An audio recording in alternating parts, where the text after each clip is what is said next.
তারেক রহমানের বাড়ি বগুড়া, জিয়া রহমানের বাড়ি বগুড়া, আমরা বগুড়ার মানুষ, আমাদের এটা নৈতিক দায়িত্ব, তাই আমাদের ভাই, তাই না?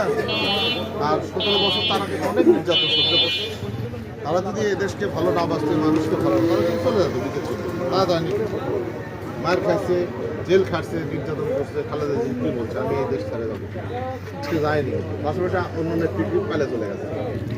তো তারেক রহমান সাহেব পাশাপাশি আর একটা তারেক রহমান এদেশের এই যে 17 বছর ধরে দেশটা ক্ষতিগ্রস্ত হয়ে গেছে, এই উন্নয়নের জন্য বেশ কিছু পরিকল্পনা আছে।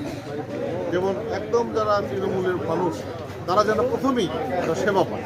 কি, কারণ যারা একটু গরিব শ্রেণীর মানুষ, ইনকাম একটু কম, তারা তাদের পরিবারের মা বোনদের জন্য তিনি একটা কার্ড, এই যে ফ্যামিলি কার্ড বলছে, সেটা কি? এই ফ্যামিলি কার্ডটা হলো যে বিএনপি যদি ক্ষমতায় যায়, তিনি বলছেন যে সব পরিবারের জন্য একটা করতে হবে, তাদের পরিবার 18,000 টাকা প্রতি মাসে তারা চাল দেয়, ফ্রি, কোনো টাকা দেয়। আমাদের যেমন আইডি কার্ড আছে না, এরা এরকম আইডি কার্ড।